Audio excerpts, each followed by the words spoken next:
Hello everyone, I'm Monique and thank you for joining me today.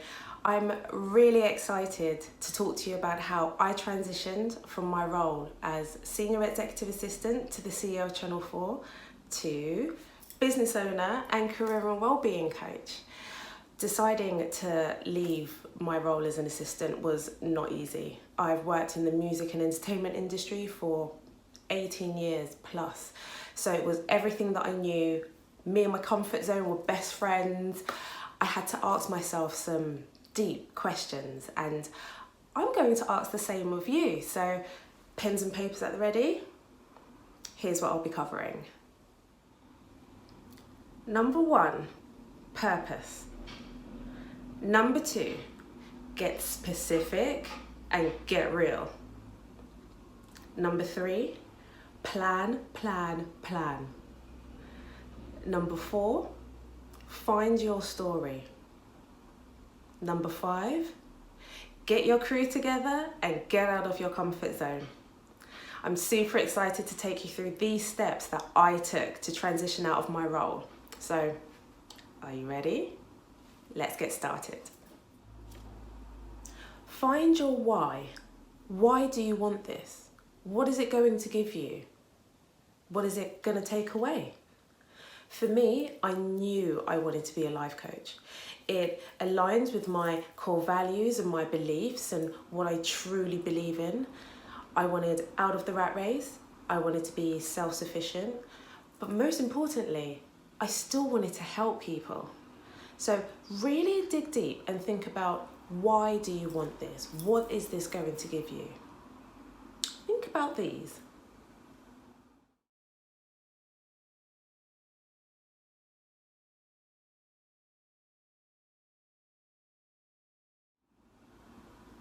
Get specific and get real. Now, I love Only Fools and Horses. I love a bit of Del Boy. But he has all these fantasies in his head, and this time next year I'll be a millionaire. But have you ever found the common denominator? He never focused on one thing. He did lots of different things. Now, I'm not saying that you shouldn't keep your fingers in lots of different pies, but one thing at a time. Focus. What is it that you actually want? What is it that you're going to achieve through this? And get real. What is it going to take for you to get there? What do you need? What resources do you have already? I knew that I wanted to be a life coach, so it was very specific and attainable. I then also had to acknowledge exactly where I was and where I wanted to be. So I knew that training is going to take me about 12 months. I also wanted to train as an NLP practitioner, a neuro-linguistics programming practitioner. So that was going to add some time onto my overall training if I didn't want to combine it at the end. So think about exactly what it is that you want. What is this job called? Get specific and get real. Where am I? What is it going to take for me to get there? Don't be daunted, don't get caught up. It could be something as simple as an online course that you'd have to do for 6 weeks. That's doable. So think about these questions.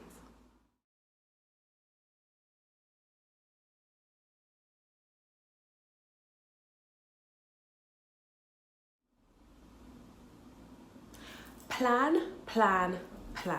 Now this part should be super easy for us. Assistants are master planners, and let's face it, we ruled the world. So think about your long-term goal. Firstly, how long is it going to take you to get you where you need to be? For an example, for me, I knew I wanted to be a life coach and NLP practitioner. I knew that was going to take me roughly 12 to 13 months to accomplish. So at the end of that, I've already signed up and I'm training. So that's something that's in progress. What are the smaller goals and smaller milestones that I can make? I knew I wanted to do voluntary work. I knew I wanted to make a name for myself, engage more with people within the coaching world. I have a mortgage and 2 kitty babies to look after, so I still have responsibilities, and I saved a little bit more. I made some sacrifices. I didn't go to Zara as much and I didn't have so many takeaways, but I had my long-term goal in mind. So making those sacrifices weren't actually sacrifices. So what are you willing to do? What are you prepared to do? Make your list, make a daily, weekly, monthly goals. Every small step will get you where you need to be. Plan, plan, plan.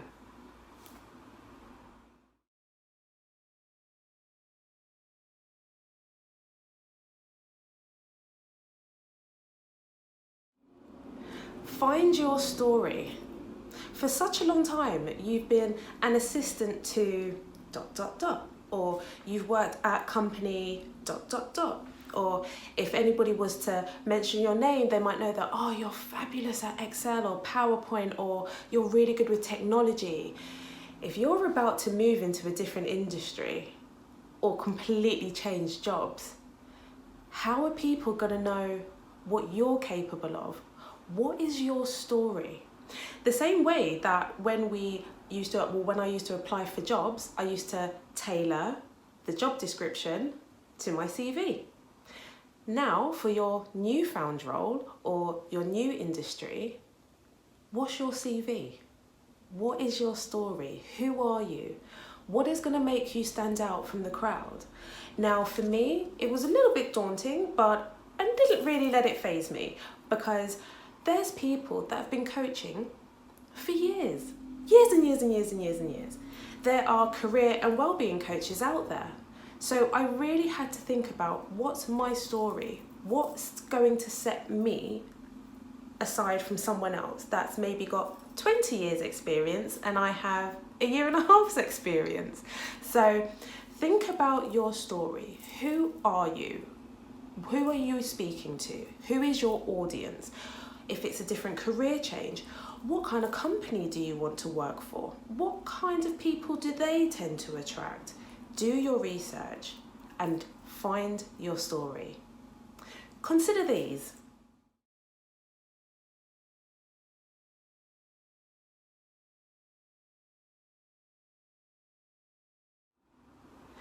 Get your crew together and get out of your comfort zone. 2020 has no time for comfort zones. We are all going to step out and challenge ourselves, whether it is transitioning from a new role or starting a new job or asking your boss for a promotion or a pay rise or personally developing yourself. We are going to make some kind of change. So get out of your comfort zone.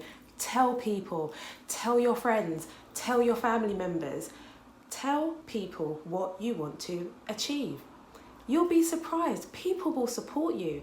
When I told my friends and my closest colleagues that I wanted to train to be a life coach, they looked at me like I was crazy, but almost to say, why have you not been doing this your entire life? Like, you were made to be a life coach.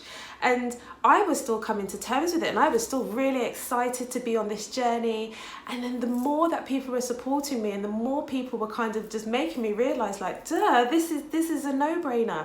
It gave me more confidence to push forward with my goals. And every time I succeeded, I told somebody about my progression and seeing how supportive they were. Honestly, there is nothing better than getting the support of your loved ones around you. And do you know what? For those skeptics who go, oh, it sounds like it's a little bit too hard, or, oh, do you really want to take that risk? If you always do what you've always done, you'll always get what you've always got. Nothing changes when you don't change. Nothing changes when you stay in your comfort zone. Me and my comfort zone have been best friends for many, many years. I've wanted to step out of my comfort zone for many, many years. But it was lovely there. It was perfect, nice and rosy and sunny and warm. The moment I stood up and I believed in myself, everything changed for me. A year and a half later, I'm a qualified and AC accredited life coach and NLP practitioner. I'm running my own business. I'm living my dream. And that's only because I took one small step every day and I got out of my comfort zone and I got my crew together.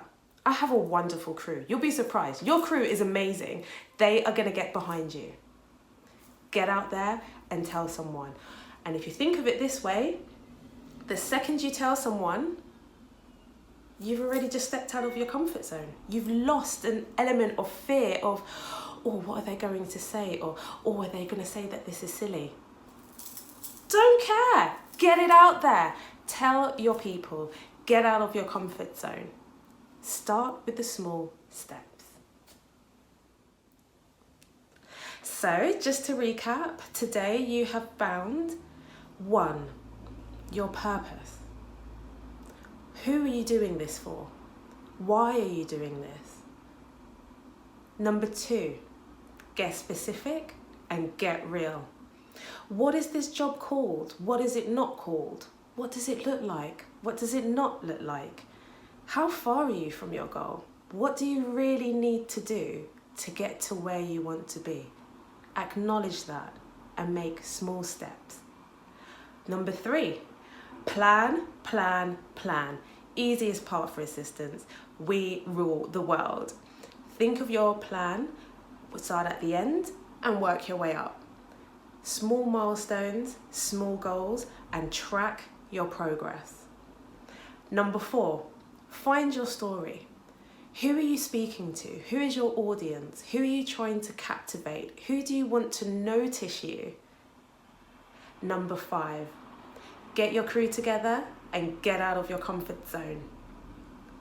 Remember, the second you start to tell people, you've already stepped out of your comfort zone. You've lost some fear. Don't forget, 2020 is all about no limitations and no negativity. Get your crew together, keep wonderfully amazing supportive people around you. Any negative energy, let it go. You are about to accomplish everything that you want to for 2020. So if this is so easy, why isn't everybody living their best life or everybody achieving their goals? And the answer is fear.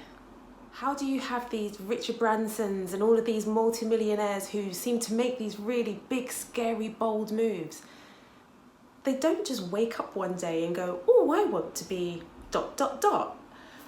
No, they have a vision in mind and they take one small, deliberate, strategic step every day, every week to work towards their goals. Amazing things happen when you allow change into your life. I want to thank you very, very much for joining me today, and I want to wish you a very productive day and all the best for 2020.